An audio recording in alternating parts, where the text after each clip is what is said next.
अस्सलामुअलैकुम and a very warm welcome. आप देख रहे हैं प्रोग्राम गुड मॉर्निंग पब्लिक। मुझे कहते हैं सुहा अफजल। मेरी तरफ से आप सबको जुम्मा मुबारक। मेरे साथ मौजूद है रिस्पेक्टेड अब्दुल रऊफ साहब। जी अस्सलामुअलैकुम। और आप सब लोगों को आज का दिन इस तरह से मुबारक हो कि एक तो जुमे का दिन है, दूसरे ये है कि ये 3-4 दिन से मौसम ज़रा कुछ बेहतर चलता चला आ रहा है। अल्लाह का शुक्र है कि लाहौर में भी हवा इतनी गर्म नहीं है सुबह के वक्त में। इस्लामाबाद की क्या सूरत हाल है? हरमीत 2 दिन के बाद हमें मिले हैं, ज़रा इनसे चल के इनका हाल पूछते हैं। हेलो हरमीत। जी अस्सलाम वालेकुम। सत श्री अकाल रऊफ साहब, सुहा आप दोनों को। आपने गर्मी की बात की तो गहमा गहमी भी बड़ी ज़्यादा थी और शिद्दत भी ज़्यादा आई थी पॉलिटिक्स में भी, और इसके साथ साथ मौसम ने भी अपना रवैया जो है वो बदल दिया है। अब ऐसे लग रहा है कि अब हम गर्मी की ओर बढ़ते जा रहे हैं और गर्मी की शिद्दत में जो है वो इजाफा हो रहा है। इस्लामाबाद के मौसम के हवाले से अगर हम बात करें, अमूमन यहाँ पे शाम के वक्त हवाएं ठंडी चलती हैं, लेकिन कल से हम देख रहे हैं कि हवाएं जो है वो भी गर्म होना शुरू हो गई हैं। तो हालात इस किस्म के। लेकिन अब्दुल साहब, गर्मी इतनी शिद्दत की है कि लाहौर में मौसम अच्छा होता है तो हम अल्लाह का शुक्र अदा करते हैं। इस्लामाबाद में ठंडी हवा चलती है तो हरमीत शुक्र अदा करता है। लेकिन कुछ इलाके ऐसे हैं जहाँ पर मुसलसल गर्मी रहती है, जैसे चोलिस्तान। लेकिन वहाँ पर आर्मी चीफ ने जो इनिशिएटिव लिया है, और खासतौर पे गर्मी नहीं, वहाँ पे खुशहाली का जो हाल है उसकी वजह से एक ज़माने से वहाँ पे पानी की कमी है, पानी कमयाब है, जिसकी बुनियाद के ऊपर बहुत ज़्यादा काम करने की ज़रूरत है। मेरे ख्याल में इससे पहले कि हम अपने रन डाउन की तरफ जाएं, आज ज़रा चोलिस्तानी की तरफ चलते हैं और ज़रा चोलिस्तान की सूरत हाल के हवाले से बात करें। जो आर्मी है वो वहाँ पे पूरे तरीके पे पहुंची हुई है और वहाँ पे उन्होंने कैंप्स लगाए हुए हैं। आर्मी ने जाके chief of the army staff की हिदायत पर चोलिस्तान में मुफ्त इमदादी कैंप का क़याम अमल में लाया गया है। बहावलपुर कोर के चोलिस्तान के खुशहाली से मुतासरा जो अफराद हैं उनके लिए एक जामे प्रोग्राम मुरतब किया है, जिसके तहत 70 देहातों को 3 लाख लीटर पानी प्रोवाइड किया गया है, साफ पानी प्रोवाइड किया गया। सर इसके साथ साथ जो बेस कैंप वहाँ पर होते हैं ना इनके, जैसे चोलिस्तान जो वहाँ पे कैंप कोर वहाँ पे होती है, वहाँ पर उस कैंप पे अब अद्वियात भी रखी गई है और मुफ्त अद्वियात, खासतौर पे वो लोग जो गर्मी की वजह से, खुशसाली की वजह से शदीदों का शिकार है, परेशानियों का शिकार है, ये फ्री मेडिकल कैंप वहाँ रखा गया है। गाहे बगाहे सर विजिट भी किया जा रहा है और लोगों से कहा जा रहा है कि आप मुफ्त पानी लेके जाएँ, मुफ्त अद्वियात लेके जाएँ। और ये इनिशिएटिव जो लिया है सर, ये कितने दिन तक जारी रहेगा, ये दरअसल यहाँ के लोगों को बताना है कि आप एज अ प्राइवेट टर्मिनेशन भी आप जो है ना वहाँ पे जाके कुछ ना कुछ कंट्रीब्यूट अपनी तरफ से कर सकते हैं अगर आर्मी वहाँ पहुँची है तो सर। और हरमीत आप ये देखो कि खाने पीने का जो सामान है वो वहाँ पे राशन प्रोवाइड किया जा रहा है, पका हुआ खाना प्रोवाइड किया जा रहा है लोगों को और उनकी पूरी मदद की जा रही है। दूर दराज के कैंपों का दौरा मुसलसल जारी है। रऊफ साहब, हम देख रहे हैं कि इस वक्त जो सिचुएशन चल रही है हमारे मुल्क में सियासत के हवाले से और सियासतदानों के हवाले से, सोचना तो यही चाहिए था कि उनको ये काम करने चाहिए थे, लेकिन हम देख रहे हैं कि जहाँ पे ये नाकाम नज़र आते हैं वहाँ पे हमें पाक फौज के जवान जो है वो नज़र आते हैं। चाहे जो जिस किस्म की वबा फूटती है या कई आफत आती है तो हमें हमारे पाक फौज के जो जवान हैं वो वहाँ पे बड़े मुतहरिक होकर नज़र आते हैं। और चोलिस्तान का ये मसला आम मसला नहीं था, ये बहुत बड़ा मसला है।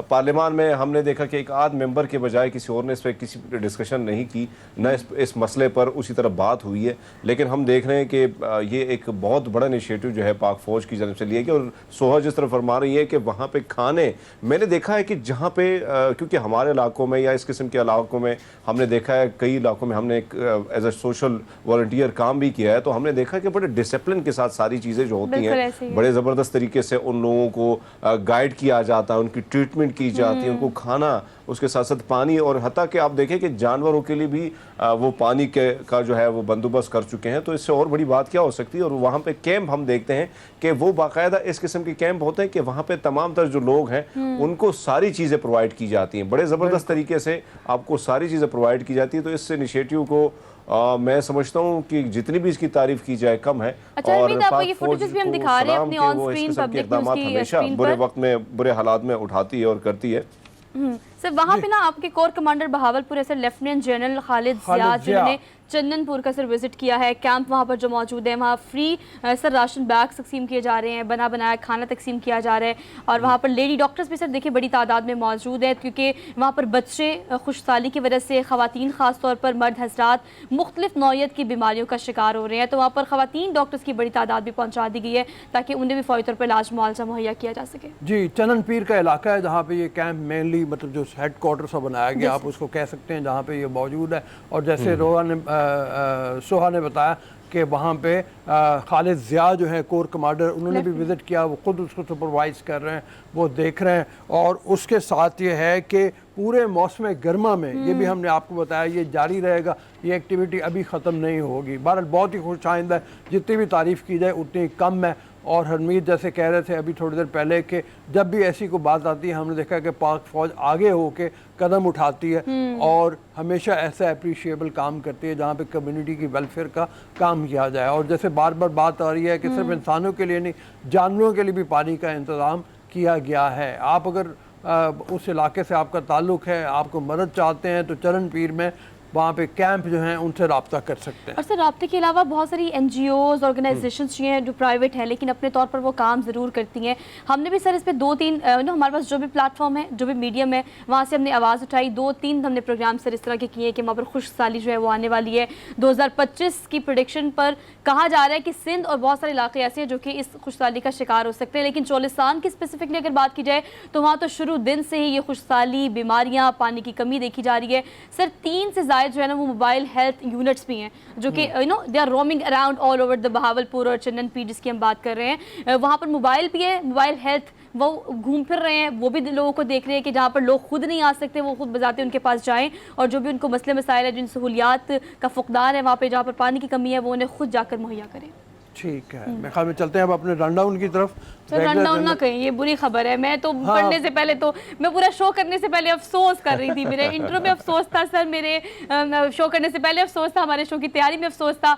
और सर अफसोस की बात ये है कि 1 नहीं 2 नहीं, पूरे 30 रुपए बढ़ा दिए हैं। अच्छा, पहले उसकी बात करें। हाँ बिल्कुल, ये बात ठीक है। रात बड़े सदमे के साथ मैंने भी सुना, तो मैंने और हकीकत ये है, लेकिन अनफॉर्चुनेटली मसला ये है कि ऐसी सूरत हाल में फंस गए हुए थे कि जहाँ पे ना बढ़ाएं तो मुसीबत, बढ़ाएं तो मुसीबत। हुकूमत जो है वो एक मुसीबत, बिल्कुल हाँ, मुसीबत का शिकार थी। और जैसे मिफ्ता इस्माइल ने कहा कि जाने वाली हुकूमत हमारे लिए बारूदी सुरंगें बिछा के गई, कि हमें फंसा के गई। अब IMF जो है उसके साथ मुज़ाकरा नाकाम हो गए।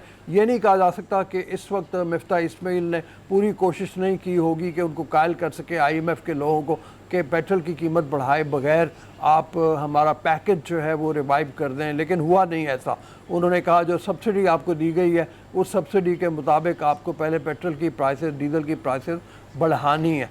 तो पेट्रोल की कीमत में 30 रुपये, डीजल की कीमत में 30 रुपये, मट्टी की कीमत, तेल की कीमत में 30 रुपये सारी हुई है, मतलब वो बड़ी। लेकिन सर अब देखिए 180 और वो सब मैंने अपनी जो लाइफ अभी तक देखी है, अपनी जिंदगी जो देखी और देख रहे हैं, इसमें मैंने कभी ऐसा नहीं देखा कि एक साथ 30 रुपए जो है वो आप पे बढ़ा दिए जाए। होता था ये 5 रुपए, 10 रुपए, 7 रुपए, लेकिन अचानक 30 रुपए का झटका जो है ये बहुत बड़ा, भाई 11,000 वोट का झटका है पूरे अवाम के लिए। और हर चीज़ इसके साथ ही मुंसलिक है, हर चीज़ ही महंगी हो गई। आप जाएँ, ट्रांसपोर्ट के किराए रातों रात जो है वो बढ़ गए हैं। पेट्रोल पंप पे कल रात हम देख रहे थे कि जितनी भीड़ थी, जितनी रश थी, और पेट्रोल भी बड़े मुश्किल से मिल रहा था, नहीं दे रहे थे कई पेट्रोल पंप वाले।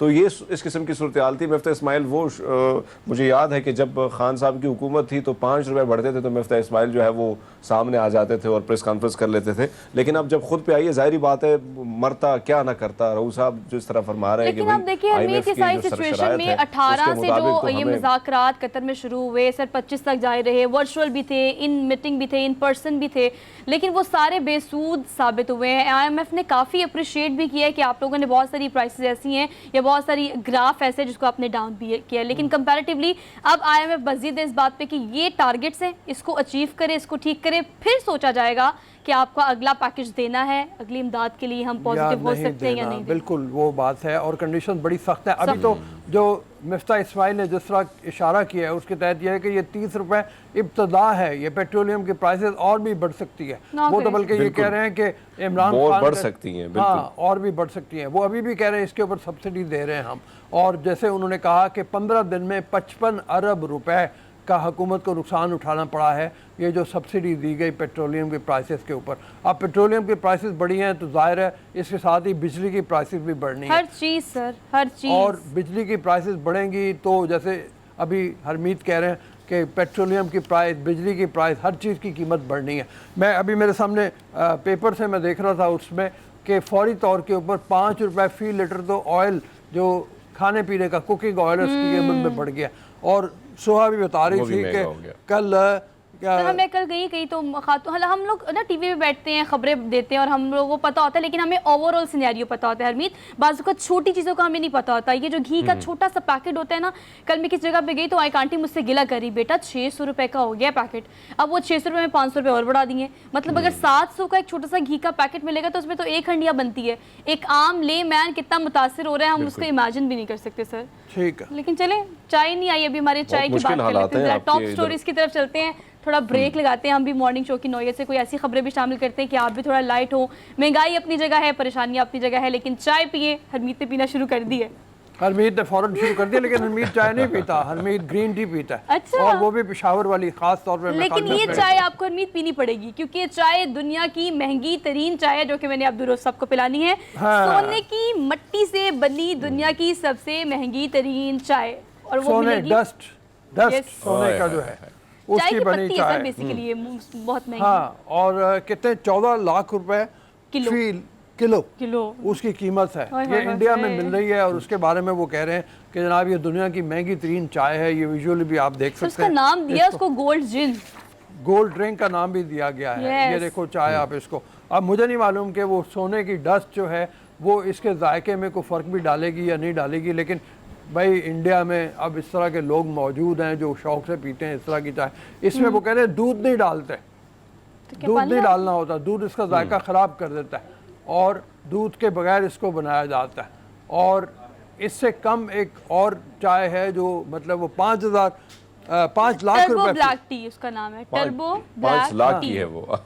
5 लाख रुपए फी किलो। राहुल साहब आपकी बात दुरुस्त है कि बस हम तो इस चाय के आदी हैं और इस चाय को पी पी के बड़े हुए हैं और अभी वही उसी पे गुजारा हो रहा है, लेकिन ये देखें कि 14 लाख रुपया 1 किलो। और फिर उसको कम भी किया ये हरमीत, पिएगा तो क्या तो उसका किया जायका जो है कितना मुनफरिद होगा ये भी। हाँ, उसको कम भी किया बहुत तो सारे क्या लोग तो किया, टेस्ट 5 करने लाख पहुंचे कर भी दिया। होंगे कि भाई अच्छा की लेते हैं। ये है कि पूरी 10-15 लोग मिलके ले लें, एक सिप पी के देख लें, मतलब वो तब शायद कोई। सर जी फिर भी बहुत महंगी है। हम तीनों भी मिलके ले हरमीत, मैं आप और अब्दुल रोज़ साहब भी मिलके ले तो फिर भी बहुत महंगी है। अच्छा 14 लाख की तो चले हम बात करें, ठीक है। हाँ, बहुत महंगी अब है। वो टर्बो ब्लैक टी जो है वो भी 4 से 5 लाख की है, वो भी सर कम नहीं है। 1-1 लाख भी डालेंगे तो पैसे कम हो जाएंगे।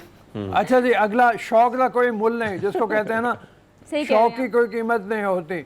ये इसी से मुंसलिक है, जो चाय पीने के शौकीन हैं वो चाय के लिए कुछ भी कीमत अदा करने के लिए तैयार हो जाएंगे। लेकिन अगली जो खबर हमारे पास है वो भी यही है। वो भी बिल्कुल इसी तरह की है। शौक का कोई मूल नहीं।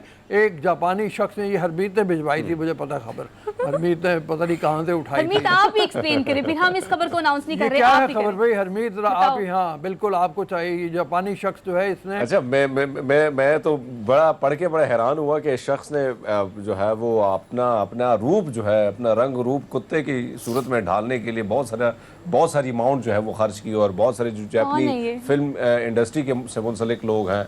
तो ये देखें ना कि शौक का कोई मोल नहीं है। जहाँ पे आपको शौक होता है, आप देखें कि भैया अच्छा भला इंसान था, कहाँ से उसको शौक पड़ के मैंने कुत्ते ही बनना है, वो करना है, तो मुझे अब लगता क्या है कर सर, सकते हैं। मुझे लगता है उसको पुकारना शुरू कर देना चाहिए था कि मतलब ऐसे उसे इस नाम इतना पसंद है तो उस नाम ले लेके उसको पुकारते, ही इज फीलिंग लाइक। और देखिए सर वो कितना खुश है। I don't know how it happened हाँ, लाइक, लेकिन तब feeling 31 वैसी लाख आती है। रुपए लगे हैं हरमीत, 31 लाख रुपए सर, वो बन गया है कुत्ता। हाँ, ये उसने क्या लिबास बनवाया ऐसा जो पहन के वो मतलब उस तरह से बिहेव कर रहा है। ये देखो पूरा उसने लिबास अपने लिए बनवाया। और वैसे खुश भी बड़ा होगा ना कि आप उसे पुकारेंगे इसी नाम से, तो फीलिंग बड़ी अच्छी आएंगी उसको। क्या कहेंगे? टॉमी टॉमी क्या कहेंगे? That's really good, Abdul Rauf साहब। अच्छा वैसे बात सुनिए, अब इसको पेट कौन रखेगा, इसकी बीवी? लेकिन ये पता नहीं इसके वो घर में इसमें एक सूरत हाल ये है कि दो मिलाने के काबिल होगा कि नहीं होगा मतलब अपने मालिक को देख के। हाँ सर, हमने तो खबर का सही सही एक्सरे की है लेकिन चले, शौक था, अभी इसने कर लिया, पता नहीं इसको रिवर्स किया जा सकता है कि नहीं किया जा सकता। नहीं, वो तो ये है ना कि लिबास है, लिबास उतारेगा तो आम इंसान की शक्ल में आ जाएगा। नहीं सर, 31 लाख का सिर्फ लिबास, हाँ तो और क्या, कोई सर्जरी नहीं हुई यही होगी। तो है। मतलब मैं पढ़ रहा हूँ जो उसके तहत कुत्ते का लिबास तैयार करवाया जिसको पहन के, और ये जो विजुअली भी हम देख रहे थे उसमें उसने पहना हुआ है कुछ ऊपर। हाँ मतलब हाथ और पाँव, और उसने लिबास बना लिया पूरा।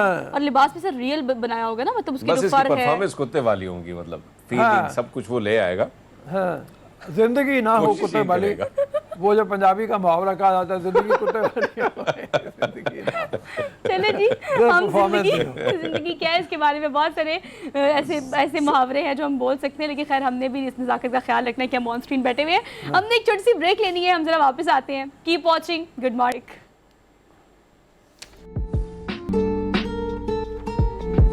जी, welcome to the show after the break. थोड़ा सा ज़रा जिक्र कर लें इससे पहले कि मैं इंट्रोड्यूस करवाऊँ मदर अब्बास को। हमारे साथ मौजूद हैं, एनालिसिस उनसे लेंगे सर, हम। थोड़ा लेकिन टच कल दे देते हैं। एक हल्का सा टच, वो जो इमरान खान जिस वक्त रवां दवां से इस्लामाबाद की तरफ और रास्ते में वो कारकुनों से खिताब कर रहे थे, उस वक्त कासिम सूरी ने उनको मशवरा दिया कि अपनी तकरीर में थोड़ा सा इस्लामिक टच शामिल करें, और वो टच उन्होंने शामिल किया कि नहीं किया वो हम विजुअली आपको दिखाते हैं। हाँ, सोशल मीडिया बड़ा जालिम है, वो उन्होंने उसको पिक कर लिया आवाज़ को, वो जो कासिम सूरी का मशवरा था कि इस्लामी टच शामिल करें, तो इस्लामिक टच दिखाएं पहले। अवाम को सर ना, अवाम को इमोशनल टच देने के लिए ये जो है ना इस्लामिक टच डालना ज़रूरी था। हाँ। लेकिन ये प्लान्ड होता है। हमें तो लगता था कि इमरान खान साहब दिल से ये बोलते हैं, और शायद वो दिल से बोलते भी हों, लेकिन जो उनके इर्द गिर्द राइट लेफ्ट लोग हैं, जो उनके सपोर्टर्स भी हैं और जो उनके साथ खड़े रहते हैं, वो भी उनको सर के मशवरे देते हैं, सर ऐसे कर लें, सर ऐसे कर लें। दिखाएंगे जी, देखें आप भी ज़रा, दिखाइए ज़रा फिर। तो सुने, अब सुने गौर से, मैं हूं एक जो अपने आप को आशिक रसूल कहता हूं। मैं अपने नबी सल्लल्लाहु अलैहि वसल्लम का फॉलोअर हूं, और मेरे नबी ने हमें एक चीज सिखाई थी कि इंसानों को इकट्ठा करना है, तकसीम नहीं करना।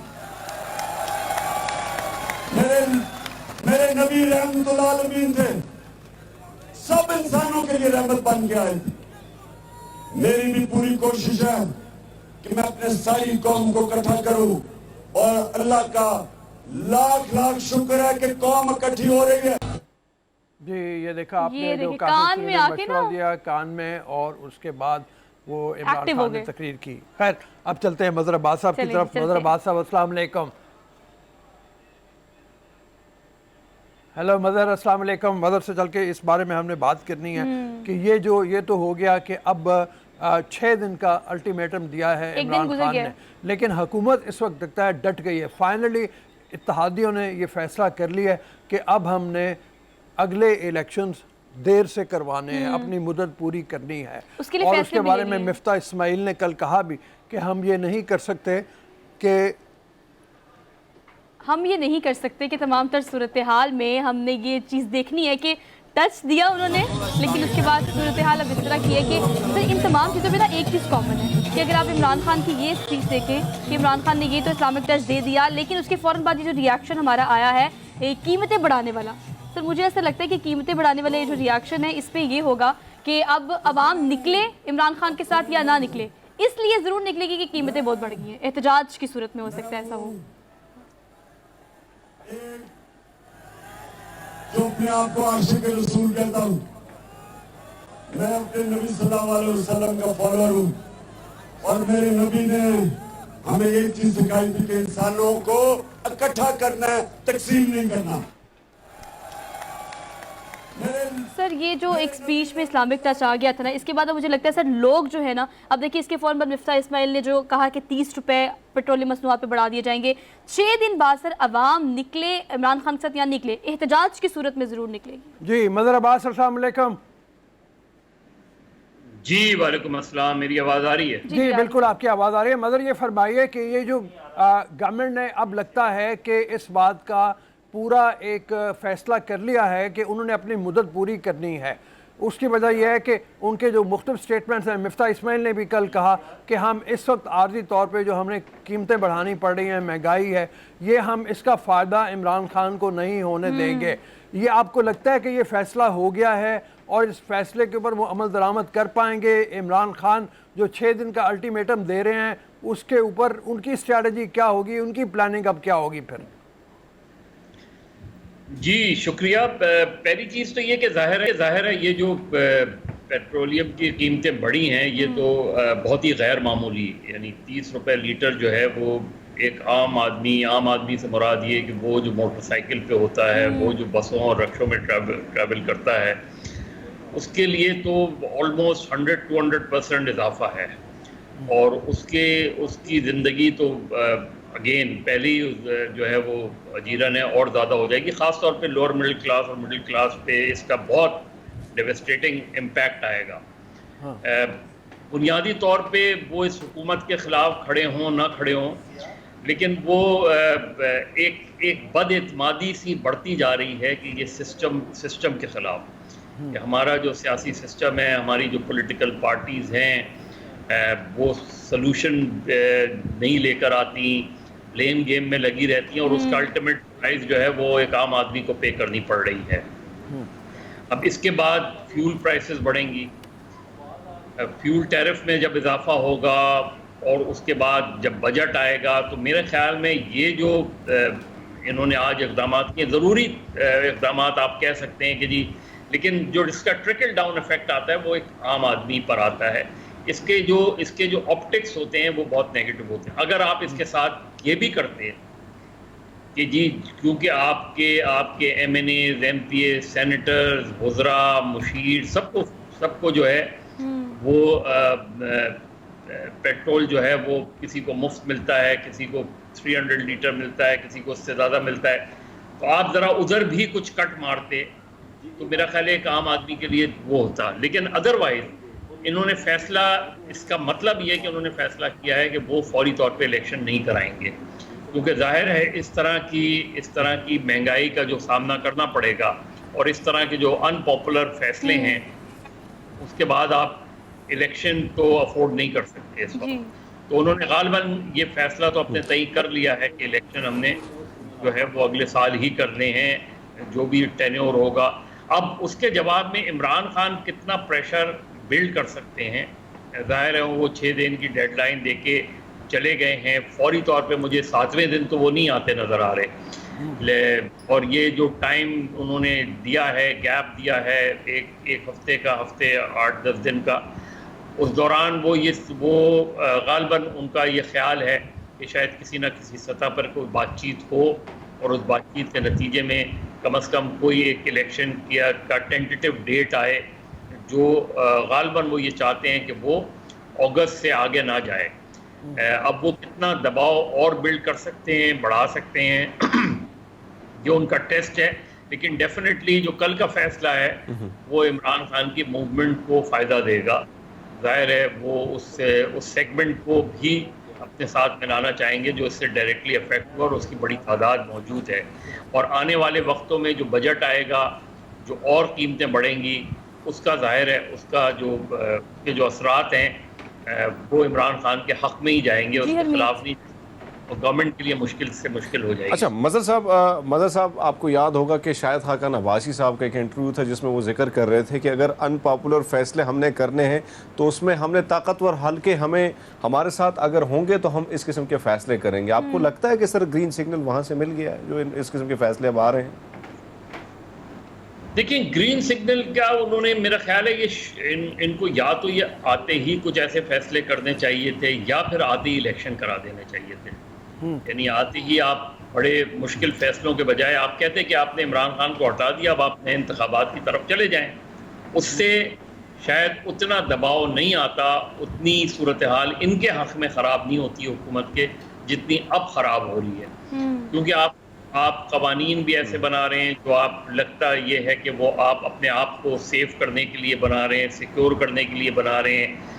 फिर आपने कुछ इक़दामात ऐसे किए कि जी आपने FIA में जहां आपके केसेस पेंडिंग थे उसमें तब्दीली की, वो सारे ऑप्टिक्स जो हैं वो आपके ख़िलाफ़ गए।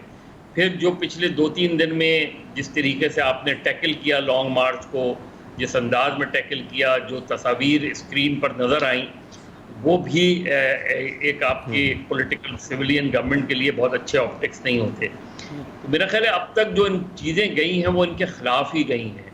इनके हक़ में बहुत कम चीज़ें गई हैं जो हम कह सकते हैं कि इनके हक़ में गई हों। इवन लेजिस्लेशन भी, आप ओवरसीज़ पाकिस्तानियों को आपने राइट टू वोट जो है उससे महरूम कर दिया। ईवीएम पर चले, ईवीएम एक टेक्निकल मसला है, उस पर आप दो राय रख सकते हैं, लेकिन असल चीज़ ये है कि आपने अगर लोगों को अगले 5-6 महीने में अगर रिलीफ नहीं दे पाए और सिर्फ महंगाई उनके उसमें आएगी, तो इमरान खान की मूवमेंट को तक़वियत मिलेगी। इससे उनकी मूवमेंट ख़त्म नहीं होगी, उनकी मूवमेंट और उनके वोट बैंक में इजाफा होगा। क्योंकि वो तो ये कहते हैं कि जी आप इस तरीके से आप सरेंडर कर गए हैं IMF को। ज़ाहिर है जो गवर्नमेंट ऑफ द डे होती है उसको ये प्रॉब्लम्स फेस करनी पड़ती है। इनके नुक्ते नज़र से अगर हम अभी कुछ फैसले कर लें और आगे जाके हम लोगों को रिलीफ दें तो शायद हमें थोड़ा सा फ़ायदा हो जाए। वैसे आपका क्या ख्याल है, मतलब गवर्नमेंट इस पोजीशन में है कोई रिलीफ दे सके जो इस वक्त सूरत हाल है, मगर उसमें तो बड़ा मुश्किल लगता है कोई रिलीफ दे पाए गवर्नमेंट कहीं पे?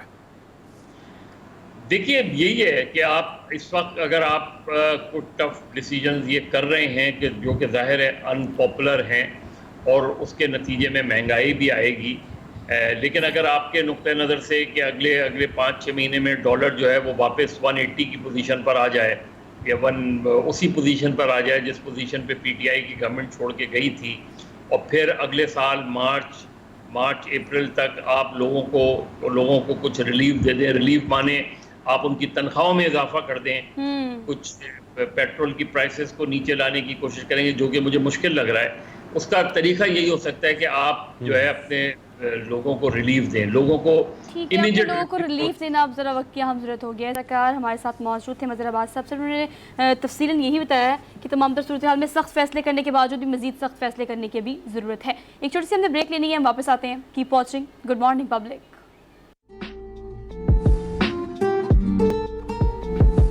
जी welcome to the show after the break. कल कौमी असेंबली में जल्दी बिल मंजूर करवाए गए जिसके तहत यह है कि जो इलेक्शन होंगे आइंदा वो अब EVM पे नहीं होंगे और जो ओवरसीज़ पाकिस्तानी हैं उनका भी वोट देने का हक़ ख़त्म कर दिया गया है। नैब के हवाले से भी कुछ कवानीन जो है उनमें तब्दीली आई है, वो कवानीन क्या है उस हवाले से हम फिर बात करेंगे। लेकिन अभी कमर दिलशाद साहब साबिक सेक्रेटरी इलेक्शन कमीशन पाकिस्तान वो हमारे साथ मौजूद हैं, उनसे चल के बात करते हैं EVM के हवाले से और फिर ये जो फैसला आया कि अब ओवरसीज़ पाकिस्तानियों को इलेक्शन में वोट का हक़ नहीं होगा। सर ज़रा फरमाइए इन हवाले से, ये तो बात चल रही थी कि जब भी नून लीग की गवर्नमेंट आएगी वो ये ज़रूर करेगी और इत्तेहादियों की हुकूमत आएगी वो भी ये करेगी, चूँकि तकरीबन तमाम ही इत्तेहादी जो हैं वो इस बात के ऊपर थे कि EVM के ऊपर इलेक्शन नहीं होने चाहिए। अब ये जो तब्दीली है ये तो हो गई, ओवरसीज़ पाकिस्तानी भी वोट का हक़ नहीं रखेंगे, उनको कोई ना कोई और उनको एडजस्ट करने के लिए करना पड़ेगा, जैसे कि इशारे आते रहे। इन क़वानीन के बारे में बताइए कि इससे फ़र्क जो पड़ेगा वो कितना मौसर होगा, क्या फिर भी लोग तो इलेक्शन को जब भी होता है हमारे रिज़ल्ट मानने को तैयार नहीं होते? असल मसला तो वो है। जनाब रोक साहब, सबसे बड़ी अहम बात यह है कि इलेक्ट्रॉनिक वोटिंग मशीन का इस्तेमाल बहुत अच्छा था और हम दौरे जदीद में दाखिल हो जाते और हमें डिजिटल जो था वो इलेक्शन हमारे सामने आता तो हम फर्स्ट वर्ल्ड डेमोक्रेसी के मुल्क ममालिक में शामिल हो जाते। लेकिन बदकिस्मती ये हुई कि हमारे साबिक प्राइम मिनिस्टर साहब जो थे इमरान खान साहब, उन्होंने इसको मिस हैंडलिंग किया। उन्होंने डायरेक्ट इलेक्ट्रॉनिक वोटिंग मशीन के बारे में साइंस टेक्नोलॉजी यूनिवर्सिटी के अहकाम जारी कर दिए और साथ ये क्या कि आइंदा इंतखाबात जो होंगे वो इलेक्ट्रॉनिक वोटिंग मशीन पे होंगे, हर सूरत में होंगे। डू एंड डाई का फलसफा उन्होंने पेश किया और इलेक्शन कमीशन ऑफ पाकिस्तान को बिल्कुल नज़रअंदाज कर दिया। और साइंस और टेक्नोलॉजी ने अपनी तरफ से अपने इलेक्ट्रॉनिक वोटिंग मशीनें बनाई, उसका तजर्बा किया, मॉक पुलिस स्टेशन दिखाई, सहाफ़ियों को दिखाया और बाकी जो, लेकिन इलेक्शन कमीशन को उन्होंने नज़रअंदाज कर दिया। इवन प्रेसिडेंट पाकिस्तान के यहाँ भी जो ब्रीफिंग व्रीफिंग होती रही उसमें इलेक्शन कमीशन के नुमाइंदे को जब बुलाया गया तो उन्होंने कहा कि जनाब ये तो बहुत ही सिस्टम जो है इसमें बड़ा कॉम्प्लिकेटेड है और हमें इसके लिए मुकम्मल ऑनरशिप चाहिए। लेकिन बहरहाल ओनरशिप तो नहीं दी गई। लेकिन बाद में ऐसा सिलसिला पैदा हो गया कि जब इलेक्शन कमीशन पाकिस्तान ने अपनी तरफ से इसको तमाम जायज़ा लेने के बाद एक बड़ी जामा रिपोर्ट वज़ीर आज़म साहब को भिजवाई, इसमें कहा कि जनाब इसमें कोई 32-33 ऐसे मामलात हैं, हमारे इतराज़ात हैं, हमारे तहफ़्फ़ुज़ात हैं, ये आप दूर फरमा दे तो हम इस इलेक्ट्रॉनिक वोटिंग मशीन को के लिए हम रास्ता निकालते हैं और हम इसके बारे में बिल्कुल आपके साथ ताउन करेंगे। लेकिन वो का जवाब ही नहीं दिया प्राइम मिनिस्टर साहब ने। और जब उन्होंने कहा कि जनाब कम अज़ कम 7 या 8 लाख जो है इलेक्ट्रॉनिक वोटिंग मशीन आनी है, इसका खर्च होना है, इसकी स्टोरेज का होनी है, और इसके बाद कि हर ज़िले में और डिवीज़न में स्टोर होंगे, वो एयर कंडीशन होंगे, तो उसके सिक्योरिटी के इंतजाम भी होंगे। हमें पूरा सेक्रेटरीट का जो है हमें जगह दी जाए, तो वो भी नहीं जगह दी गई। तो सारे जो मामला सामने पेश आए और फिर उन्होंने कहा कि ठीक है, अब आप इलेक्ट्रॉनिक वोटिंग मशीन में एक कानून साजी हो चुकी है, तो इस साइड इफेक्ट में मैं बड़ी अहम बात ये कह रहा हूँ, इसके साइड इफेक्ट में कुछ 14 तरमीमें करनी पड़ेगी आपको, जिसमें हमारा जो पुराना सिस्टम है उसको ख़त्म करने के लिए 14 तरमीम ख़त्म करेंगे, तब हम इलेक्ट्रॉनिक वोटिंग मशीन को लेके आगे बढ़ेंगे। लेकिन वो भी उन्होंने कानून साजी नहीं की, जिसमें सबसे बड़ी अहम बात है कि हमारे कानून में लिखा हुआ है कि जब वोटर्स को बैलेट पेपर दिया जाएगा तो उसको अंगूठा लगाएगा, काउंटर फाइल पर दस्तखत करेगा, उसका शनाख्ती कार्ड नंबर लिखा जाएगा, तो सब खत्म करते हैं, वो डिलीट करते हैं, तमाम मामलात हैं। अब जो बैलेट पेपर दिया जाएगा उसकी पुष्ट पर प्रेजाइडिंग ऑफिसर के दस्तखत होंगे, मोहर लगेगी, वो भी खत्म करने, इस सारी तरामीम में खत्म करें। लेकिन उन्होंने वो नहीं किया, बात बढ़ती चली गई। सिस्टम अच्छा था, लेकिन वो बहरहाल अब ये सिस्टम जो है, चूंकि अब हमारी हुकूमत जो है नई हुकूमत जो आई है, तो उन्होंने अच्छा कौर दिलशाद साहब, अगर हम देखें तो आपकी बात भी दुरुस्त है कि खान साहब ने बड़ी जल्दबाजी में बहुत सारी चीज़ें की, लेकिन कम से कम उन्होंने एक स्टेप तो लिया आगे बढ़ने के लिए, इस्लाहात लाने के लिए उन्होंने कदम तो लिया। ओवरसीज़ पाकिस्तानी जो बरसों से इंतज़ार में थे कि उनको एक वोट का हक मिलेगा, अचानक इस हुकूमत ने वो भी छीन लिया।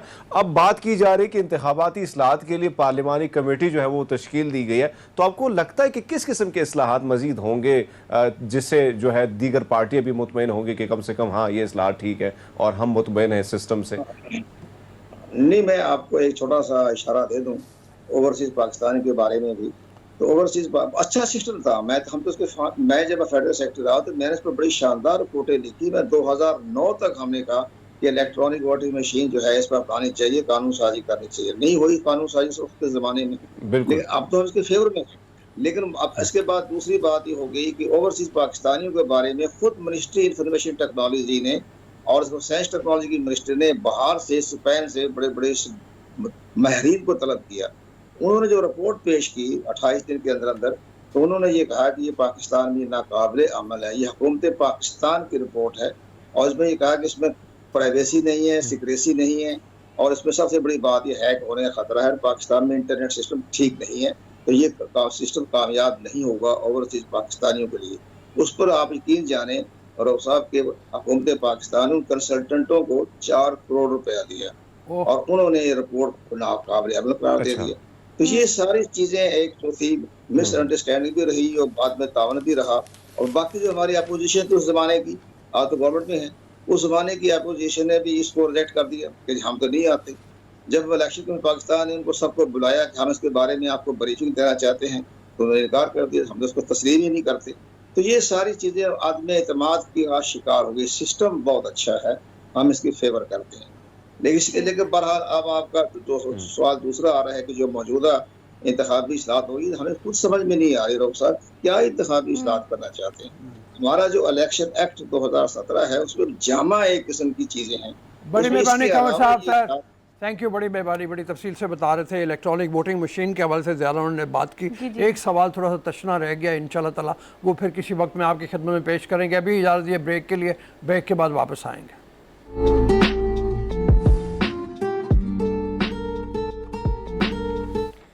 Welcome back after the break. तो अब हम सेकंड आवर में, और सेकंड आवर में हमेशा हम कोई ऐसी बात करने की कोशिश करते हैं कि आपको एक वेकअप कॉल भी दी जाए कि सुबह सुबह उठें, फ्रेशली एक ग्लास निहार मुंह पानी पिए, जो कि कहा जाता है कि ज़्यादातर गर्मी हो या सर्दी आपको पीना चाहिए। लेकिन अब गर्मियाँ चूँकि बहुत ज़्यादा है, तो इस सेगमेंट में सर हम स्पेसिफिकली इस बारे में बात करेंगे कि गर्मियों में कैसी खुराक लेनी चाहिए, पानी कैसे पीना चाहिए, मशरूबात का किन का इस्तेमाल करना चाहिए और किन का नहीं करना चाहिए। लेकिन मार्केट में हमारे पास बहुत सारे ऑप्शन है। एक दफ़ा तो आपका सर चकरा जाता है कि आपने करना क्या, अगर आपने वेट लूज करना है, keto diet, low carb diet, egg diet, banana diet, XYZ, sir पता नहीं कौन कौन सी डाइट। अब हमारा कौमी मसला है हरमीत, आपको भी पता है कि वेट लूज करना, और खासतौर पे आप और हम जैसे लोग जो स्क्रीन पे आते हैं, हमें तो मसला यही होता है कि हमने वेट लूज करना है। तो हमारे साथ आज कौन मौजूद है स्टूडियो में सर? ज़ैनब गोंदल हमारे साथ मौजूद हैं, पहले भी हमारे साथ रही हैं, खुद तो माशाल्लाह Fit. हमेशा जब मैं इनको देख के कहता हूँ कि आप तो छोटी सी Slim smart है। स्लिम स्मार्ट, मतलब हरमीत को भी नज़र आ रहा है। ज़ैनब यही से सवाल शुरू करते हैं, मतलब ये क्या बहुत ज़रूरी है हर आदमी पीछे भाग रहा हो ये इतनी किस्म की डाइट्स के, क्या उसके बगैर आम टोटके को ऐसे हो सकते हैं घर में, या वो प्रोफेशनल्स के पास ही जाके वो करना है, और वेट लूज़ करना कितना ज़्यादा ज़रूरी है? आप जैसे मैं बात कर रहा था आपसे ब्रेक में, आप कह रही थी कि हेल्दी रहना ज़्यादा ज़रूरी है, उसको अचीव करना चाहिए।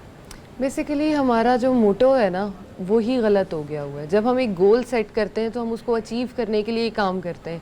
हमने अपना गोल जो है वो बजाय हेल्दी इंसान बनने के गोल बना लिया है पतला होना। हमने बेसिकली मॉडलाइज करना शुरू कर दिया है मॉडल्स को। जैसे आप बात कर रही थी, ऑन स्क्रीन रहने वाले इंसान को ज़्यादा मेहनत करनी पड़ती है, लेकिन क्या ऑन स्क्रीन वाला बंदा और जो घर में एक बंदा काम कर रहा है वो दोनों का लाइफस्टाइल या खाना पीना सेम हो सकता है? बिल्कुल नहीं हो सकता, क्योंकि उनकी लाइफ बिल्कुल डिफरेंट है, लाइफस्टाइल डिफरेंट है। और अब मॉडल्स को और इवन स्पेशली हम जो है ना एक्टर्स और एक्ट्रेसेस को कॉपी करने की कोशिश करते हैं, उनके साथ हर टाइम पे एक न्यूट्रिशनिस्ट मौजूद होता है जो कि मैनेज कर रहा होता है उनके न्यूट्रिएंट्स को, उनके सारे कार्ब्स को, हर चीज़ को कैलकुलेट करके उनको एक हेल्दी इंसान भी रख रहा होता है। हम घर में क्या करते हैं, आपने मुझे बताया मैंने 10 किलो वज़न कम किया, कैसे किया मुझे भी बताओ।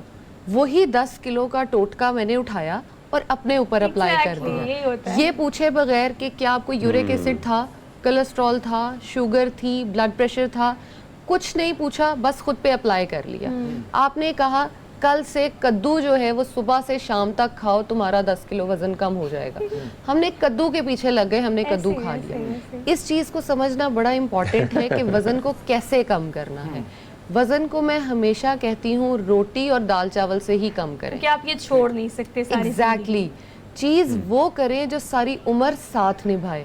हम हमेशा जब भी मार्केट जाते हैं, हम हमेशा कपड़ा, जूता, बैग या मैट्रेस कुछ भी या फर्नीचर ख़रीदते हैं, वो ख़रीदते हैं जिसकी लाइफ टाइम गारंटी हो। तो वाई नॉट अपनी बॉडी के लिए हम वो चीज़ लें जिसकी लाइफ टाइम गारंटी हो। ठीक है। हम जाते हैं ऑयल्स की तरफ, कीटो डाइट की जैसे आपने बात की, हम प्रोटीन की तरफ ज़्यादा चले जाते हैं।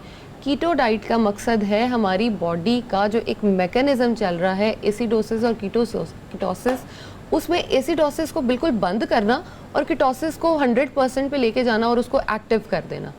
अब हमने बॉडी का जब मैकेनिज्म ही छेड़ दिया तो बॉडी का पीछे क्या बचेगा? कुछ भी नहीं। सबसे पहले आपके बाल ख़राब होना शुरू होते हैं, आपकी स्किन ख़राब होना शुरू होती है, आपकी इंटरनल हेल्थ जो है जिसका हमें इवेंचुअली पता नहीं चल रहा होता, लेकिन बाय द टाइम वो ख़राब हो जाती है। अभी भी अगर मैं 90% लोगों की बात करूं तो वो ऐसे हैं जिन्होंने ज़िंदगी में कभी ना कभी कीटो डाइट ज़रूर की होगी। ठीक है। और कीटो डाइट का वेट जो है वो बाउंस बैक ज़रूर अच्छा होता है। एक और चीज़ ऐड कर लिया, अब कीटो से क्या होता है, ये मिसकंसेप्शन जो पब्लिक हमें देख रही है ना, उनका दूर करना बड़ा ज़रूरी है कि हमें सब्र नहीं है, हमें वन नाइट चेंज चाहिए अपनी बॉडी में और हमने पतले होना है। अब कीटो जब मैंने की, आई डिड कीटो, और मैंने 8 kg लूज भी किया, लेकिन वो जिस तरह से बाउंस बैक हुआ वो मैं इमेजिन भी नहीं कर सकती ना। अब मुझे ये बताएगा कि ऐसी डाइट कैसे की जाए जिससे आपका वेट ग्रेजुअली कम हो और लाइफ टाइम रहे। अच्छा, मैं एक मज़े की चीज़ यहाँ पे ऐड करना चाहती हूँ कि जिन लोगों की शादियाँ होती हैं या इंस्टेंट वेट लॉस वाले, हमारे पास 95% पेशेंट्स होते हैं, मेरे पास तो होते हैं शादी वाले भी, और वेट लॉस के एक हफ्ता है मेरे पास 10 किलो कम करा, एक हफ्ते में 10 किलो वजन कम नहीं होता। मुमकिन ही नहीं। आपने जितने किलो कम करना है ना उतने महीने कम अज कम दें, कम अज कम। फॉर एग्जाम्पल आप कह रहे हैं मैंने 20 किलो वजन कम करना, चलो 20 नहीं 10 महीने दे दो। आपने वो 22 किलो या 20 किलो वजन 10 साल में तो गेन किया होगा, उतने महीने दे दें। बॉडी जो है वो इवेंचुअली वजन कम करेगी और वो कभी वापस नहीं आएगा। अब हेल्दी चीज़ क्या लेनी चाहिए, कैसे हम वजन कम करें? अगर मैं एग्जांपल दूं, हम मोटरवे पे जा रहे हैं, एक गाड़ी हमसे आगे जा रही है, हमने उस गाड़ी को पकड़ना है, तो हम या तो उससे ज़्यादा स्पीड करेंगे या वो गाड़ी अपनी स्पीड कम करे तो ही हम उसके साथ मिल सकते हैं।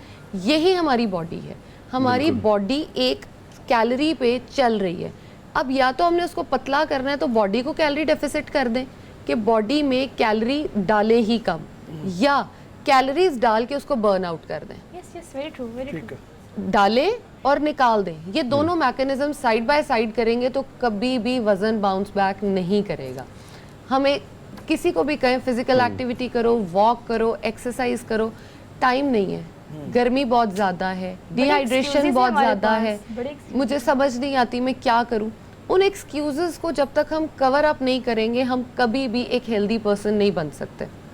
लोग कहते हैं मेरी स्किन बहुत ख़राब है, मैं उन्हें कहती हूँ कि आपकी बॉडी, मेरी बॉडी बहुत ख़राब है। सुबह उठें 5 बजे, पार्क में जाएं, वॉक करें, आपको जब नेचुरल और अच्छी ऑक्सीजन, साफ हवा मिलेगी, स्किन भी साफ हो जाएगी, वजन भी कम हो जाएगा, दोनों टेंशन ही खत्म हो अच्छा जाएंगी। जनाब, हमारे साथ हमारे साथी एंकर हरमीत भी हैं इस्लामाबाद से। मुझे लगता है हरमीत ने भी कोई टिप्स लेनी है और हरमीत ने भी वेट लूज़ करना है। हरमीत, क्या पूछना चाहते हैं आप?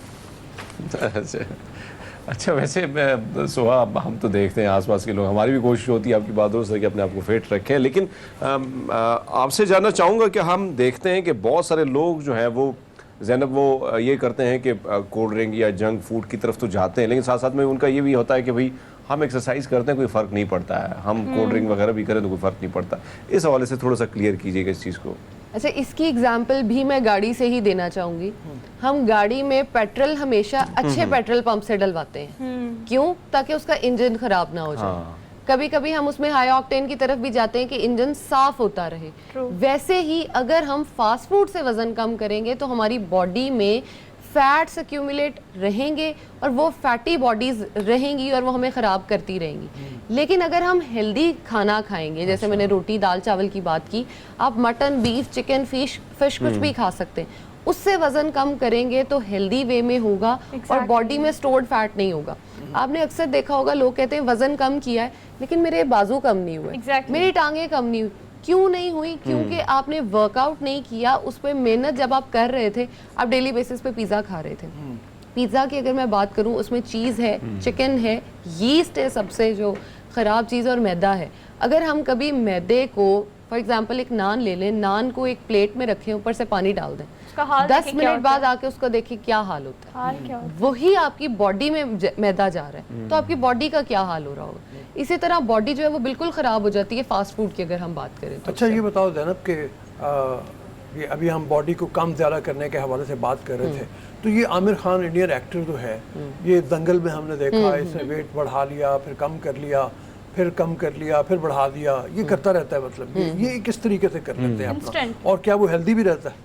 जैसे मैंने आपको पहले बताया, न्यूट्रिशन उनके हर टाइम साथ हर वक्त होता है, हर एक्सरसाइज टाइम कराने वाला हर साथ वक्त है। एग्जैक्टली। और उनका इंटरव्यू भी मैंने देखा था, उसमें उन्होंने कहा कि मैंने पहले वजन बढ़ाया, बढ़ा के वजन वाला शूट किया, फिर मैंने वजन कम किया कि मेरे पास मोटिवेशन हो कि मैंने किसी काम के लिए वजन को कम करना है। हम क्या करते हैं, अगर आप या मैं भी होते, हम कहते हैं पहले पतले वाले शूट कर लो, पता नहीं वजन कम हो या ना हो। मोटिवेशन हम शुरू में ही लूज कर जाते हैं। मोटिवेशन जो है वो की है, आपके दिमाग में जो बात आ जाती है आप वो कर देते हैं। अगर हम सोच लें कि मैंने कल से सुबह 5 बजे वॉक करनी है, तो बाय हुक और बाय क्रुक हमने वो करनी है। ये चीज़ हमें अगर आदत डेवलप हम कर लें तो हमारे पाकिस्तानियों के स्पेशली आधे से ज़्यादा मसले हल हो जाएंगे। ठीक है। क्योंकि हम प्लान करते हैं सुबह 5 बजे उठने का, उठते हैं हम कितने बजे? 12 बजे। हमारा एक प्लान आउट ही नहीं होता। और इस तरह से बार बार गेन करना और लॉस करना हेल्दी बिल्कुल नहीं है, क्योंकि हमारी बॉडी में जब हम मोटा करते हैं तो सिर्फ फैट बढ़ता नहीं है, नंबर ऑफ फैट सेल्स बढ़ जाते हैं। जैसे फॉर एग्जांपल मेरी बॉडी में अभी 20 फैट सेल्स हैं, अगर मैं मोटी होती हूँ तो मेरी बॉडी में वो 40 हो जाएंगे। बाय द टाइम मैं कम करूंगी तो वो 40 से 20 वापस नहीं होंगे, सिर्फ उनका साइज यहाँ से यहाँ आ जाएगा। अच्छा सर, देखिए एक बात ये भी है कि हम जब वेट लूज करते हैं, आपने कहा वर्कआउट करें, इट्स ऑल अबाउट विल, कि आपकी विल होनी चाहिए, आप कुछ भी कर लेते हो, कोई एक्सक्यूज नहीं होता। लेकिन बात ये बड़ा मिसकंसेप्शन है हमारा कि हमने बहुत खा लिया, चलो जी जिम चलो, और फिर जिम पे जाके हर मशीन पे हमने घूमने और हमने कहना कि अब तो वेट कम हो जाएगा, मैंने तो लूज कर लिया। अच्छा, एक और मजे का फैक्टर यहाँ पे है जो कि एक मिसकंसेप्शन है लोगों में। अगर आप खाना खाते ही वॉक या एक्सरसाइज करते हैं तो आपका वजन पुट ऑन होता है। अच्छा। आपने देखा होगा कि वजन बढ़ाने वाले भी तो पेशेंट्स हैं हमारे पास, हम उनको भी सेम जो है वो एक्सरसाइजेस बता रहे होते हैं, तो वो वर्कआउट दोनों में डिफरेंट कैसे करती हैं? खाना खाते ही एक्सरसाइज करेंगे वजन बढ़ेगा, खाली पेट एक्सरसाइज करेंगे वजन कम होगा। अच्छा, अब लोग जो ये हरकत करते हैं उनका वजन कभी भी कम होता नहीं, आपने देखा होगा, इसीलिए क्योंकि वो बॉडी में जितना फैट खाया था, फ्यूल खाया था, वो डिपॉजिट होता है, बॉडी को लगता है कि ये मेरा खाना आ गया है और अब मैंने इसको जो है वो यूटिलाइज करना है, in the form of fat वो स्टोर कर देती है। अच्छा, सुबह की वॉक या शाम की वॉक? दोनों अच्छा, हो वैसे सकती गैप हैं। कितना होना चाहिए, ये वैसे सवाल अपने लिए भी है कि उमूमन ऐसा होता है कि टाइम हमें बहुत कम मिलता है, तो मेरी ये होती है कि मैंने अगर खाना खा लिया तो 2-3 साढ़े 3 घंटे तक मैं वेट करता हूँ, उसके बाद मैं जाके जिम चला जाता हूँ। तो कितना टाइम होना चाहिए कि जिसके बाद आप जिम जाएं या एक्सरसाइज के लिए जाएं खाने के बाद? ये 3.5 आवर्स आपने कहा है, ये आइडियल टाइम इसको हम कह सकते हैं। 3 से 4 घंटों का फर्क लाजमी तौर पे आपके खाने में और आपकी जिम में होना चाहिए। लेकिन अगर आप फॉर इंस्टेंस अच्छा। कहते हैं कि मेरे पास इतना टाइम पूरे दिन में नहीं होता, तो कम अज कम 1.5 से 2 घंटे का गैप जरूर होना चाहिए, ताकि बॉडी में एक दफा जो वो खाना है वो डिवाइड हो जाए, उसके बाद आप जो मर्जी करें बॉडी के साथ। ठीक है, सुबह की लेकिन वॉक या शाम की वॉक से? हाँ, सुबह की वॉक दोनों वॉक हो सकती हैं, प्रेफरेबली आप किस टाइम ज़्यादा अच्छा कर सकते हैं। हमारे यहाँ मोस्टली शाम की वॉक प्रेफर की जाती है, क्योंकि काम से वापस आते हैं लोग या टाइम उस टाइम पे मिलता है, सुबह हम सोते लेट हैं तो उठा नहीं जाता, हमसे बहुत सारे मसले होते हैं। शाम की वॉक आप जब कर रहे हैं तो शाम की वॉक को आपने ये प्रेफर करना है, या तो खाना खाने से पहले कर लें और उसके बाद खाना खाएं, या खाना खाने के 2 घंटे बाद, जैसे मैंने पहले कहा। और उसमें एक काम शाम की वॉक में ज़रूर ऐड करना है कि चिया सीड्स या तुख मलंगा आपने पानी वाली बॉटल में साथ ज़रूर लेके जाना है और उसको कंज्यूम करना है। उसका फ़ायदा ये होगा, जितने मसल्स टूट रहे होंगे, चिया सीड्स और तुख मलंगा उनको मिल के बॉन्ड बना के नए मसल्स बनाने में हेल्प करेगा, डिहाइड्रेशन नहीं होने देगा। गर्मी बहुत ज़्यादा है, लोगों को होता है कि हम डिहाइड्रेट हो रहे हैं, हम वॉक पे नहीं जा सकते, क्यों? क्योंकि मुझे चक्कर आते हैं। वो चक्कर इसलिए आते हैं कि आपने प्रॉपर खाया नहीं होता पूरा दिन, और शाम में जब आप बाहर निकलते हैं तो आप पानी की बोतल तक साथ नहीं लेके जाते, आप डिहाइड्रेट हो जाते हैं। अभी भी सर्दियों में जैसे मैं लोगों को कहती हूँ पानी ज़्यादा पिए, तो वो कहते हैं 2 से 3 गिलास से ज़्यादा हम नहीं पी सकते। गर्मियों में भी इवन पेशेंट्स होते हैं जो कहते हैं 8 से 10 गिलास मैं पानी पीता हूँ, मैं बहुत पानी पीता हूँ। हालांकि गर्मियों में 15 से 20 गिलास पानी तक हम लोगों को जाना चाहिए, डिपेंडिंग ऑन हमारी फिजिबिलिटी क्या है। एक इंसान जो सारा दिन एसी में बैठा हुआ है, उसको तो प्यास ही नहीं लगती, वो पानी नहीं पिएगा। लेकिन इसका ये मतलब नहीं है कि उसकी बॉडी को पानी की ज़रूरत नहीं है, पानी तो उसने पीना ही पीना है। अब दूसरी तरफ अगर हम देखें, जो इंसान बाहर जा रहा है उसकी ना सिर्फ वाटर लॉस हो रहा है बल्कि उसके मिनरल लॉस भी हो रहा है। जैसे उसका सोडियम निकल रहा है, पोटेशियम निकल रहा है, उसने वो सारी चीज़ें भी वापस डालनी है, तो उसके साथ उसको उस खुराक को, उस डाइट को भी मैनेज करना है। गर्मियों में ना मशरूबात का इस्तेमाल बहुत ज़्यादा कर देते हैं, पानी की कमी को पूरा करने के लिए। पानी चाहे ना पिए, लेकिन हमने गोला खा लिया, हमने फ्रेश जूस पी लिया, तरबूज का पानी होता है वो बड़ा शौक से पीते हैं। हम जब डाइट कोई भी करते हैं तो सबसे पहले एक्सक्लूड जो चीज़ करने के लिए कहा जाता है वो होता है कि शुगर, कि सफ़ेद जहर आप जैसे आटा निकाल दें, मैदा निकाल दें, चीनी निकाल दें। इसके बारे में आप क्या कहती हैं? कोई भी डाइट करें, किन चीज़ों को कट डाउन करना सबसे पहले ज़रूरी होता है? ड्रिंक्स में भी ड्रिंक्स जो है प्रेफरेबली, अगर मैं बात करूं चीनी वाली की, तो वो मैं आप वेट लॉस कर रहे हो ना कर रहे हो, मैं रिकमेंड करती ही नहीं हूं कि आप चीनी वाली ड्रिंक्स चीनी निकाल दें ज़िंदगी से। चीनी ज़िंदगी से निकालने की कोशिश कर दें, क्योंकि नेचुरल शुगर के बहुत सारे वेज हमारे पास अवेलेबल हैं। शक्कर हो सकती है, खजूर हो सकती है, किशमिश हो सकती है। हमारे पास जो है, अगर हम बात करें ड्राई फ्रूट्स, उसमें भी चीनी है। अगर हम फ्रूट्स की बात करें, उसमें चीनी है, रोटी में चीनी है, दूध में चीनी है। आपने बात की प्यास लगती है, पानी पिएंगे तो आप 10 से 15 मिनट तक अपनी प्यास को बुझाएंगे। अगर आप दूध का 1 गिलास पी लेंगे तो आप 3 से 4 घंटे आपको प्यास ही नहीं लगेगी, क्योंकि उसमें कार्ब्स, प्रोटीन्स, फैट, हर चीज मिल के दे दी है। मुकम्मल ग़िज़ा है ना, मुकम्मल ग़िज़ा है मुकम्मल ग़िज़ा। इसके साथ अगर आपको मैं कहूँ, आप कहीं उसी दूध में मैं जामी शीरी डाल के पीऊँ, आपको आधे घंटे बाद प्यास लग जाएगी। क्यों? क्योंकि उसमें चीनी है, और चीनी जो है वो हमें प्यास ज्यादा लगवाती है। आपने जैसे कहा, हम कोशिश करते हैं। अच्छा, वैसे बहुत सारे लोगों की ख्वाहिश, बल्कि उनके वो होती है ज़ैनब, अगर हम देखें तो बहुत सारे लोग ऐसे होते हैं कि नहीं पी सकते हैं, वो मीठी चाय के बगैर रह नहीं सकते। अब क्या तरीक़ाकार होना चाहिए? चीनी के मुताबिल गुड़ कितना फ़ायदेमंद है? आई थिंक गुड़ जो आजकल बन रहा है वो सेम एज चीनी ही है, चीनी ही उसमें ऐड की जा रही होती है। मैं इस चीज़ को नहीं मानती थी, लेकिन मैंने गुड़ जब बनता देखा तब से मैंने इस चीज़ को मान लिया। इसका जो सबसे सिंपलेस्ट सोल्यूशन मैं अब देती हूँ वो है स्टीविया। स्टीविया का एक पौधा लाएं, 20 से 40 रुपए का आता है, उसको लाके घर पे लगा लें, इतना सा उसको तोड़ें, 1 किलो दूध में डालें वो इतना मीठा हो जाएगा कि आपकी सोच है, और 0 कैलोरी और शुगर की शुगर आपको मिल गई है, उसका इंटेक करें। ठीक है Zainab, thank you very much आपके टाइम के लिए, बड़ी अच्छी मुफीद मशवरे हमेशा की तरह हैं। और मेरे लिए भी सर, मैं तो इंशाल्लाह ज़रूर वेट लूज़ करूँगी। ठीक है, तो ब्रेक की तरफ चलें। ब्रेक लेते हैं, और आपकी टिप्स जो आपको दी हैं, मुझे लगता है कि इसके बाद आप भी इंस्पायर हो जाएंगे, और ये इट्स ऑल अबाउट विल, अगर आपने वेट लूज़ करना है। सो आप तैयारी कर लें, हम एक छोटी सी ब्रेक लेते हैं, वापस आते हैं। Keep watching, good morning public. Welcome back after the break. So we are living in 21st century, the era of technology, and we have everything on a single click. लेकिन इस क्लिक को sir हमारे इर्द गिर्द लोगों ने बड़ा smartly use करना शुरू कर दिया है। मतलब पहला ज़माना था कि एक आपने शो करना है या आपने कोई रिकॉर्डिंग करनी है, गाना, तो आपकी पूरी टीम चाहिए होती। सर अब एक 1 मैन आर्मी होता है, एक बंदा टिकटॉक ले लें या यूट्यूब ले लें, बंदे ने खुद ही तैयार होना है, खुद ही अपनी वीडियो बनानी है, खुद ही उसको एडिट करनी है, खुद ही पहला व्यूअर भी है वो। तो लोगों ने यूट्यूब को सर बड़ा इस्तेमाल किया है वे ऑफ अर्निंग के लिए, और उसी में चक्कर में मिसयूज भी किया। और मेरे ख्याल में ये मिसयूज करने की वजह यह है जिसकी बुनियाद के ऊपर तकरीबन 9000 डिजिटल चैनल बंद कर दिए गए हैं और 70,000 के करीब वीडियोस हटा दी गई हैं। इसकी वजह क्या है? हमारे साथ जवेरिया मौजूद हैं, उनसे चल के बात करते हैं। डिजिटल एक्टिविस्ट हैं, राइट्स एक्टिविस्ट हैं। जवेरिया, अस्सलाम वालेकुम। जी वालेकुम अस्सलाम, कैसे आप सब लोग? हाँ बिल्कुल ठीक ठाक। ये बताइए कि क्या यही वजह है कि मवाद जो है वो गैर मेयारी होता है, या उसमें अखलाकियात से गिरी हुई चीज़ें होती हैं जिसकी बुनियाद के ऊपर ये यूट्यूब के ऊपर चैनल बंद किए गए हैं या वीडियोस हटाई गई हैं?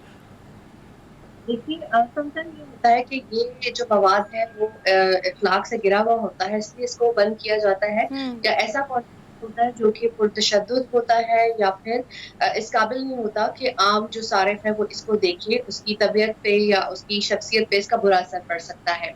लेकिन समटाइम इसके भी बंद होते हैं कि इसकी शिकायत की जाती है कि इस अकाउंट से जो है या तो तशद्दुद फैलाया जा रहा है या फिर फैलाई जा रही है, क्योंकि हेट स्पीच को लेके बहुत ज्यादा जो है वो यूट्यूब काम करती है।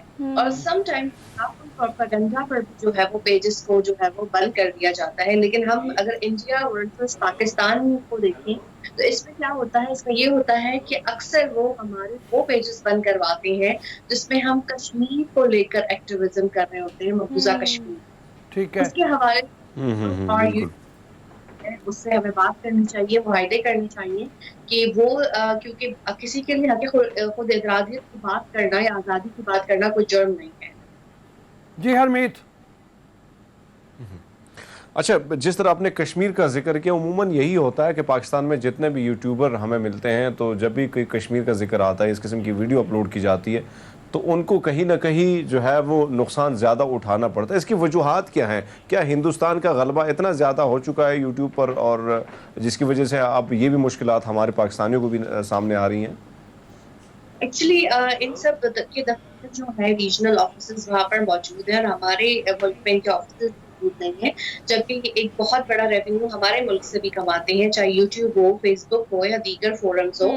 और इस उन्होंने जो है वो इनके साथ मुआहदे कर रखे हैं। और अगर आप कश्मीर की बात करें, फ़लस्तीन की बात करें, तो आपके अकाउंट्स जो है वो डिसेबल कर दिए जाते हैं, यहाँ पर उनको स्ट्राइक्स दी जाती हैं कि जो है आपके कंटेंट हटा दें वरना आपका अकाउंट बंद कर दिया जाएगा। चूँकि हमारे उनके साथ मुआहदे नहीं है, हम लोग उनके साथ इन चीज़ों पर बात नहीं करते, हम उन्हें ये नहीं कहते कि हम 22 करोड़ से ज़ायद आबादी का मुल्क, तो आप हमारे मुल्क में अपने दफातर खोलें और जो है हमारे साथ मुआहदे करें रेवेन्यू शेयरिंग के। जब हम इन चीज़ों पर बात करें तो उनसे मिलता है ना, यहाँ से करोड़ों सार्फिन जो है वो इनकी ऐप्स को यूज करके। ठीक है जवेरिया, आप ये बताएगा टेक्निकलिटीज़ को आप कंपैरेटिवली हमसे ज़्यादा समझती हैं। यूट्यूब बहुत बड़ी तादाद में पाकिस्तान में ख़ासतौर पे लोगों ने बनाना शुरू कर दिया है। इफ़ यू थिंक अबाउट के हमारे इर्द गिर्द जो लोग हैं, हर किसी का अपना एक यूट्यूब चैनल है, चाहे व्लॉग बना रहे हो, चाहे आप कंटेंट कश्मीर का बना रहे हो या एक्सप्रेस किसी भी चीज़ पर बात कर रहे हो, तादाद बहुत ज़्यादा हो गई है। अगर यूट्यूब के इन अकाउंट्स को बंद करने की बात की जाए, वजह सिर्फ कॉन्टेंट है, या पहले अगर देखा जाए तो लोग अच्छा कमा रहे थे डॉलर्स में, लेकिन बाद में ये हुआ कि टेक्निकलिटीज़ में उन्होंने ये टेक्निकल इशू ऐड कर दिया कि व्यूज़ इतने होंगे तो इतने डॉलर कमाएंगे। हालांकि पहले यूट्यूब को इस्तेमाल करना बहुत ज़्यादा आसान था। तो क्या तादाद ज़्यादा होने की वजह से या कंटेंट क्या इशू है? पाकिस्तान की जो ट्रैफिक है उसमें वैसे भी पैसे कम मिल रहे हैं। यही अगर कनाडा, अमेरिका से या यूरोप से आया हुआ होगा तो आपको ज्यादा पैसे मिलेंगे। इस हवाले से भी हमें ये बात करनी चाहिए, क्योंकि हमारा भी जो कंटेंट, लोग बहुत ज्यादा अच्छा कंटेंट बना रहे हैं और उसे लाखों में देखने वाले लोग हैं। गाँव की हैं उनके चैनल्स बहुत ज्यादा चल रहे हैं, टेक्निकल चैनल्स बहुत ज्यादा चल रहे हैं, बच्चों के गेम बहुत ज्यादा चल रहे हैं, इसके साथ सहाफियों के चैनल बहुत ज्यादा चल रहे यस हैं, यस लेकिन हमारे का रेशो इन्होंने रखा हुआ है वो दीगर ममालिक के मुकाबले में बहुत ज्यादा कम है। और एक ये होता है कि एक सर्टेन आपको क्रॉस करने के बाद जो है वो पैसे मिलना शुरू होते हैं, जैसे आपके 4000 घंटे पूरे हो गए हो यूट्यूब चैनल पे यस और फिर उसके साथ 1000 से ऊपर सब्सक्राइबर्स होने चाहिए और जो $100 जब इनकम कंप्लीट होती है तब आपका रेवेन्यू आपके अकाउंट में आना शुरू होता है और ये बड़ा इजी है, डायरेक्ट आपके अकाउंट में आता है पाकिस्तान के, जबकि फेसबुक में ये सहूलत अच्छा जवेरी, हमने बहुत सारे ऐसे लोग देखे हैं जिस तरह बहुत सारे दोस्त हमारे जो हैं वो यूट्यूब पे उनके अच्छे खासे चैनल और इनकम भी आ रही थी, लेकिन कहीं ना कहीं वो अब ये गिला ये शिकवा वो नज़र आते हैं कि हमारे जो है हमें ना कोई नोटिफिकेशन मिला है ना कोई ईमेल जो है यूट्यूब की जानिब से आई है और हमारे जो चैनल जो मोनेटाइज थे वो डीमोनेटाइज हो गए हैं। इसकी वजूहात क्या आप इससे मुंसलिक करती हैं? और कहीं तो ये कहते हैं कि हमने कोई ऐसा कॉन्टेंट डाला भी नहीं है। देखिए मैं आपको पहले भी बता रही हूँ कि अगर सिर्फ पाकिस्तान की आप बात करेंगे ना तो पाकिस्तान में चैनल्स किस वजह से बंद किए जाते हैं, उसमें हिंदुस्तान की हुकूमत की तरफ से ये शिकायत लगाई जाती है कि जी यहाँ से ऐसा मवाद जो है वो अपलोड हो रहा है जो कि हमारे कवानीन से मुतसादिम है। लेकिन कोई ये पूछे कि हिंदुस्तान के कवानीन पाकिस्तानियों पे कैसे जो है उनका इत्लाक हो अप्लाई होते हैं। बिल्कुल ठीक आप कह रहे हैं, हिंदुस्तान के कवानीन पाकिस्तान पे कैसे अप्लाई हो सकता है, लेकिन इसके अलावा भी और भी कोई वजूहात हैं जिसकी बुनियाद लोगों के बंद हुए होंगे। जैसे ये है कि गवर्नमेंट मुखालिफ अगर कोई बहुत ज़्यादा चैनल है, क्या उनको भी बंद किया जा सकता है? वो बहुत कम ही होता है कि यहाँ से कोई जाए, क्योंकि बहुत कम होता है कि यहाँ से कोई शिकायत करे और किसी का चैनल बंद कराते हैं। यहाँ सिर्फ लफ्जी वार और लड़ाइयाँ हो रही होती हैं, लेकिन इसका एक प्रॉपर प्रोसेस को फॉलो करना पड़ता है, वो बहुत कम लोग फॉलो करते हैं, शायद ही पीटीए भी फॉलो करती हो। ज्यादातर चैनल्स जो पाकिस्तानियों के बंद होते हैं वो होते हैं मकबूजा कश्मीर का मुकदमा लड़ने की वजह से, यासीन मलिक के लिए आवाज उठाने की वजह से, या फिर फलस्तीन के लिए बात करने की वजह से। और एक आपको मैं चीज बताती चलूँ तमाम देखने वालों को कि टीम आपको स्ट्राइक्स भेजते हैं पहले, ऐसे नहीं होता कि वार्निंग के बगैर बंद हो जाए। या तो वो आपको ये कहेंगे कि आप कम्युनिटी रूल्स की वायलेशन कर रहे हैं, या वो आपको ये कहेंगे आप जो है हेट स्पीच फैला रहे हैं, या आप ऐसा कंटेंट अपलोड कर रहे हैं जो कि सोसाइटी के लिए देखना ठीक नहीं है। तो आपने अपनी वायलेशंस के ऊपर भी नजर रखनी होती है, चाहे हो या यूट्यूब हो, कि आपको कोई बार बार वायलेशन तो नहीं आ रही, क्योंकि चौथी वायलेशन के ऊपर फिर वो आपको सस्पेंड कर देते हैं। तो बेहतर है कि जिस कंटेंट के ऊपर वो आपको अगर वार्न कर रहे हो तो आपको थोड़ा सा म्यूट कर दें या हटा दें, ताकि आपका इतना बड़ा चैनल जो है वो आपके हाथ से ना चला जाए। अच्छा जवेरिया, ये बताइए कि अब जो नए लोग शुरू करना चाहते हैं, जो लोग काम करना चाहते होंगे, उनके लिए कोई खास सजेशन, को खास आप कहेंगी कि देखिए ना इतने ज़्यादा चैनल हो गए हैं, उसमें जगह बनाना अपनी भी बड़ा मुश्किल काम है, लेकिन कोई ख़ास चीज़ ऐसी जो आप बताएं जो नौजवानों के लिए फ़ायदेमंद साबित हो? देखिए हमारे यहाँ बड़ा अनफॉर्चुनेटली गलत चीज हो रही है, यूट्यूब पे सनसनी फैलाई जाती है, लिंक पे क्लिक करेंगे क्या हुआ, ठीक है, दिस इज वेरी बैड। आप किसी भी शख्स की तज़हीक ना करें, किसी की वतान तराशी ना करें, किरदार कुशी ना करें और झूठी खबरों को नहीं फैलाएं, क्योंकि हमारा मजहब भी हमें इस चीज से मना करता है और हमारा कानून भी हमें इस चीज से मना करता है। आज हो सकता है आपकी वीडियो के ऊपर मिलियन व्यूज आ जाएं, लेकिन वही वीडियो आपको फिर FIA तक पहुंचा सकती है या आपके लिए आपकी लाइफ को जो है वो तंग कर सकती है, अगर किसी ने आपके ऊपर जो है मुकदमा कर दिया या फिर लॉ इन्फोर्समेंट एजेंसी ने आपको जो है वो कॉल कर लिया। आप बहुत अच्छा जो है कंटेंट जनरेट कर सकते हैं, जैसे जो खवातीन हमें इस वक्त देख रही हैं वो किचन से बिरयानी की जो है वो वीडियो बनाकर अपलोड कर सकती हैं, उनको बिरयानी। यस वेरी राइट, हमारे साथ मौजूद है जवेरी और इस हवाले से बता रही थी कि जो भी ऐसा एक प्लेटफॉर्म आपको मिल गया तो उसे प्रोडक्टिवली आप इस्तेमाल करें। क्या जरूरत है आपको अखलाकियात से गिरे सिर्फ कैप्शन देने के, हम यूट्यूब पे कसरत से ये देखते हैं। और हेट स्पीच तो बिल्कुल नहीं होनी चाहिए, खासतौर पे अपने मुल्क में अगर देखा जाए तो कश्मीर के हवाले से कोई ना कोई स्ट्रेटजी हमें अपनानी पड़ेगी कि हम अपना पैगाम भी लोगों तक पहुँचा दें और हमारे जो है वो नुकसान भी ना हो। कोई ख्याल रखना चाहिए इन चीज़ों का। मतलब सिर्फ एक कैप्शन के लिए और सिर्फ just for the sake of views की अखलाकियात से गिरी हुई बहुत सारी वीडियोस के कैप्शन हम यूट्यूब पे देखते हैं। तो भी अगर आपको एक प्लेटफॉर्म मिला है तो जैसे उसे दुनिया में दीगर ममालिक में इस्तेमाल किया जा रहा है, आप भी उसको वैसे इस्तेमाल करें। भाई आपको क्या जरूरत है उसे मिसयूज़ करने की। हम इस पर बात कर लिए, एक छोटी सी हमने सर ब्रेक लेनी है, ब्रेक के बाद आते हैं हम वापस। आप देखते रहिए गुड मॉर्निंग पब्लिक।